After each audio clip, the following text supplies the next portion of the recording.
On my YouTube channel. So today we will talk about regular life cycle of the project when we observe and outsource. So when we observe and outsource, so we have a IT company and we have some client. So when that client needs to realize some kind of, let's say, functionality or the project, right? So that client providing specification.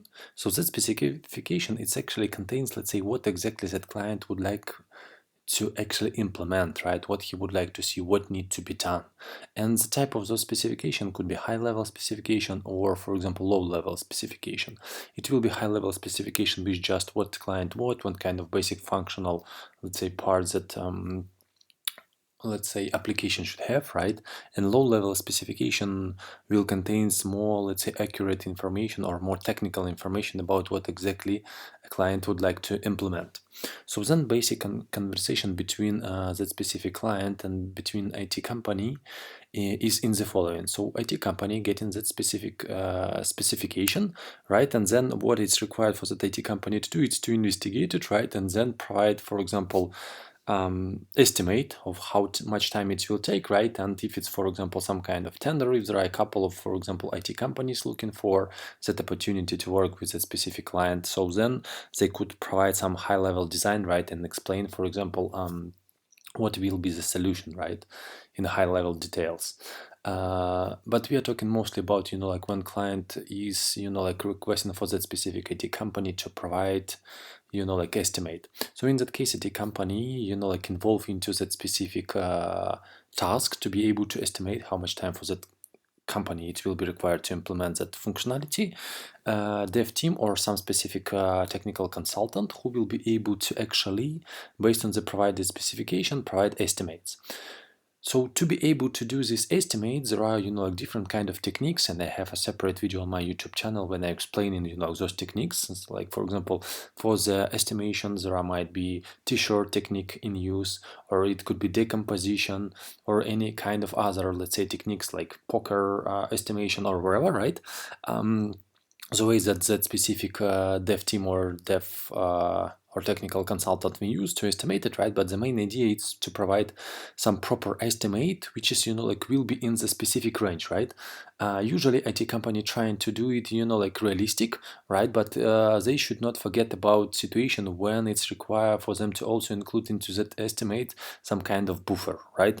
Buffer just to make sure that if there will be some, like concurrence or, for example, some additional like not expected items, like, for example, some developer could leave the team, right? And there will be, for example, additional knowledge transfer required or wherever, right? Any kind of like situations that are not expected might be here, right? And that's why we need to have that buffer. So also when we are doing that buffer, we could also include here management time, because this management time will be also involved, because mostly on IT company side there will be some, for example, project manager, right, who will communicate with client, ask additional questions, right? Because usually we have that, let's say, layer, right? And we need to also consolidate hours which will be spent by the manager for that type of activity. So once we have that estimate, right, it's include, like, let's say, based on some standards, like about 20% of management time, right, and 10%, for example, of the risks. So then that estimate is returned back to the client, right? Client reviewing it and, like, could provide a feedback if he agreed or not.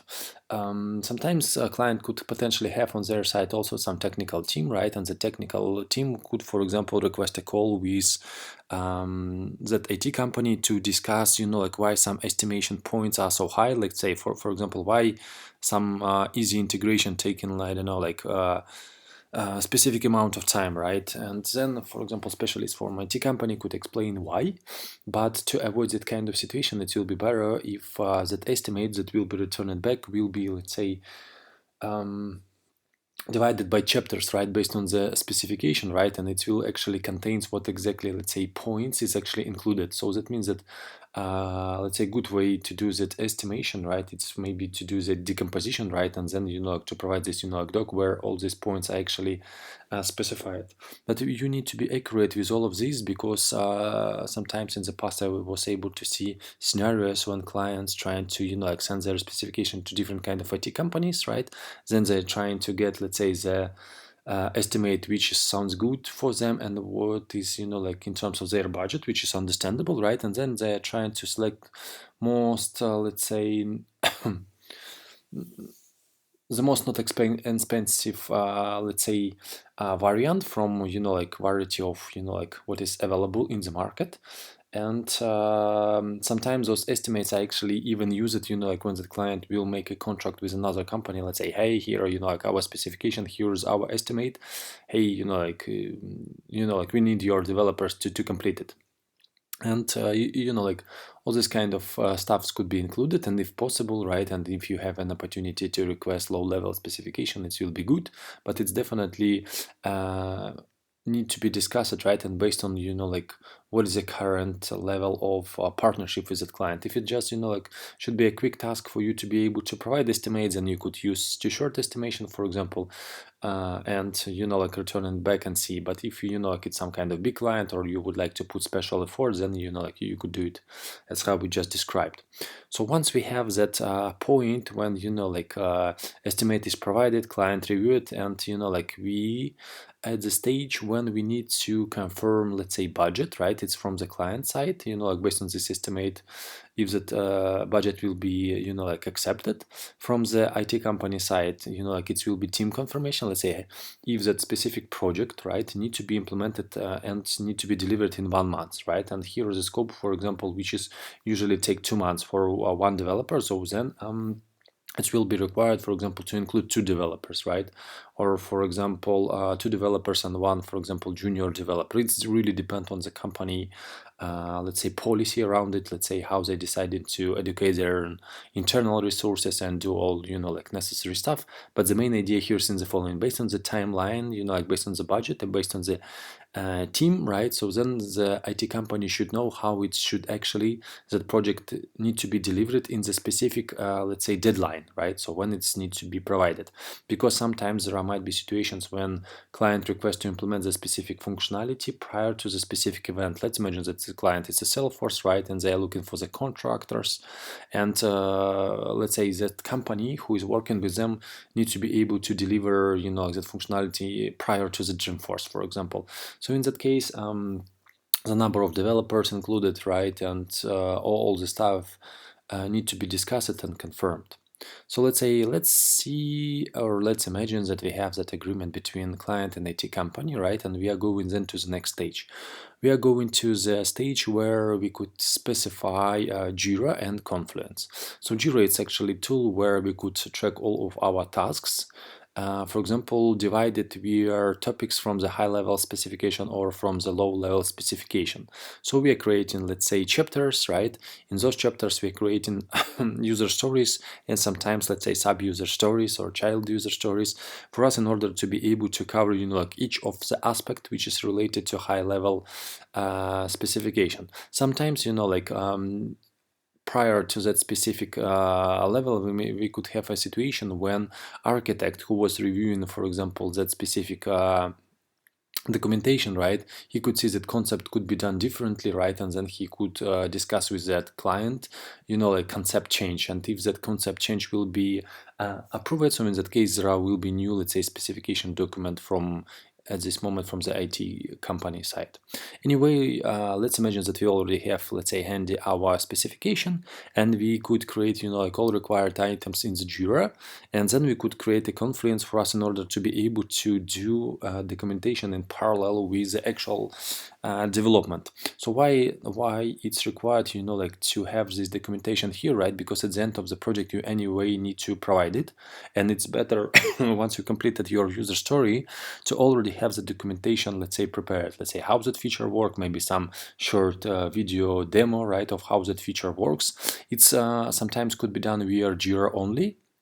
Like, for example, if you have your structure done via the following manner: you have a Jira ticket. So in the Jira ticket, you have, let's say, design provided via, for example, architects or a technical leader of the project.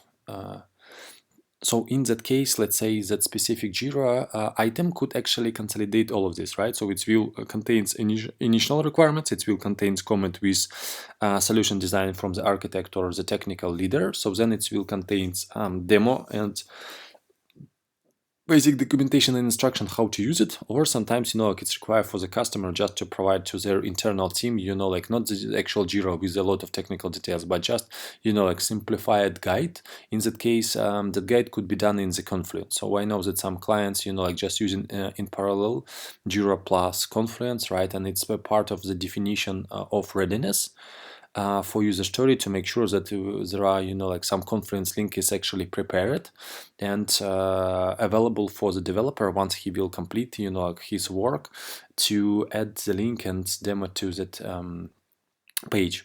So actually why I mentioned definition of readiness, right? Each time when we prepare a user story, that user story need to be actually ready for the specific developer, for him to pick it up, right? And usually one of, let's say, best practices is to have a technical leader of the project to take a look into the Jira, right? Sometimes technical leader could even start earlier on the project, or for example prior to the sprint he's reviewing what need to be included into the sprint. So he will take a look, right, and he will define like what is the basic implementation pattern. Like for example, if he could see that there are some already existing custom setting, like to contains configurations, like which I mentioned here in that user story, he could add this note and do all this stuff, right? So in that case, we could define our definition of readiness for user story. So usually definition of readiness is in the following. So we should have actual, let's say, description of what need to be implemented. So then we should have acceptance criteria, let's say, who should see what, like expected result and all this stuff. So then we could also specify here some testing criteria. Let's say what exactly test cases need to pass, right? Or it could be done on later stages, for example, if it will be responsibility of the QA team, right? But in order for us to be able to pass that specific user story for the developer, we need to make sure that some certain, let's say, items are actually covered. So that's why we could specify for our project, let's say, policy where we will define definition of readiness, right? So the same we could do when we will specify a definition of done, let's say for the user story, right? So user story will be marked as completed when, for example, that will be documented, right? So technical design will be provided, it will be developed, it will be unit tested, and it will be tested via QA team, right? And for example, some documentation and demo will be provided. So in that case, we could define that definition of done for that user story is actually, like met. So next item, right, as we just discussed, maybe we already compare it, like between each other, and we already discussed it. It's technical design, right? So if you're just going from that stage when we just specified, let's say, basic requirements in the Jira, right? Or for example, business analytics could work on that to make sure, like all the requirements from the client side is documented. There might be two approaches. When the design will be provided, let's say initially from the low level spec after the review of the technical leader, or for example, that phase of the technical design could be right after it, right? When the user story is created, BA, check that all is good, definition of readiness is, like met. So then our technical leader looking for the appropriate technical design and he making sure that all is good. So he provided his technical notes in that user story, right? And then what is, like also we should not forget, it's, like what kind of work type we will use. There might be waterfall, right? So when developer picking up some user story from a general list of the backlog, and for example, when that backlog of the user story is provided and technical leader already reviews them, he is just picking user stories one by one, right? So when you just completed this one, you just go in and taking another one. Or it could be sprint. Let's say it could be like, for example, 2-week sprints where the team deciding what exactly items need to be included, and at the end, like of the sprint, for example, it's expected then certain amount of user stories will be achieved, and when the specific amount of work will be actually completed. So when we have, like it's defined, like we know our strategy, we have technical design, we have Jira, all user stories are well defined, so we have our dev work, right?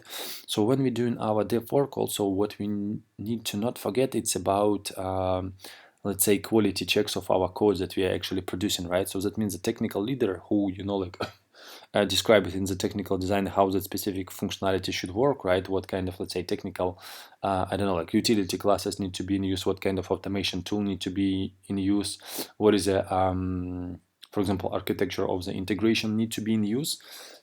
he could actually take a look into the pull request, right? And in that case, he will need to make sure that the specific quality of the code is, done. That, for example, code is done based on the technical design. So then that, code following the corporate standards. So that means that, code formatting is good. For example, there are no hard-coded ID and all this, stuff I actually provided here. And after this, once we will get this, code review done. So in general, it's also best practice for the team, to take a look into it just to make sure that, it's not overwrite anyone else and all the stuff. So after that, we could actually plan what is our release and delivery, right? Because sometimes client, let's say, not expect everything to be just delivered, at the very end stage of the project, right? They sometimes could expect, for pieces of the applications to be provided earlier, right? And for their QA team, or for example, for the QA team from the IT company to actually be able to start testing and to see how that development, let's say, going at this moment, right? To be able to identify how many bugs we have at this moment and not just identify it at the very end of the project. So that's why here we have, a strategy which is related to releases, which is related to the delivery, which is related to testing, right? So in terms of the testing, there are also might be step included where we need to populate test cases. So potentially we could set up automation. Here it's really depends on the client, right? But in general, it includes these phases. So the last step, when we can mark stories, let's say fully completed, it's when we have, all the basic stuff are done. So user story is completed, it's passed code review, let's say it's passing all of kind of test cases and it meets acceptance criteria from the original user story. We have, for example, documentation provided, some, for example, video how to use a specific feature, or for example, documentation is provided and that user story is released, right? So that means that if we define those points in our definition of done for that specific, let's say, company policy, so in that case, we could let's say fully complete and close that specific topic, or for example pass it for our clients for them to test. So sometimes there might be combinations of the teams. Sometimes, for example, client could have their own technical leader also, which then will be included into the quality checkers and code review.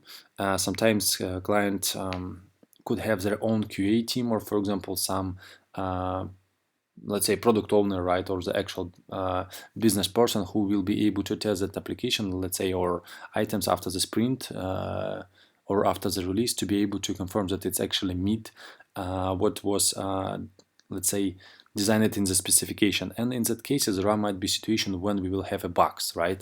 So if during our testing we will receive bugs, let us put it there. For example, bugs. So bugs could actually go into the original, let's say, wall with all of the, let's say, Jira tickets, or it's, for example, could be included into the current sprint where we already have the specific user story. So in order to not block that user story, right, and to be able to promote it, bugs related to it could actually included into the current sprint. So situation with it is in the following. So let's imagine that we got some bugs, right, and those bugs like, for example, P0, P1, right, and some of them are actually P3. So at this moment, as we could see, blockers for us in order to like release that functionality, it's only critical items. So like P1, P2, for example, or P0, like critical. So it's really depends how you will name it, right? So usually it's up to P2, right? So those kind of bugs are actually discovered as critical, and QA is not allowing, let's say, that specific user story to go to the release, right, once those bugs will be fully fixed. So it also depends on the corporate strategy and, let's say, project strategies that will be decided to use, but it's, in general how it's used. And those bugs which are P3, right, could actually go to the Jira, and they could just sit in the backlog, like for wait for situation when there will be some available and free resources. So at this moment, I think we covered all the basics of the life cycle of the project when we are working in the outsource. So of course there could be different stages, there could be different situations, but we at this moment in that video described one of them. So thank you guys for the attention and take care.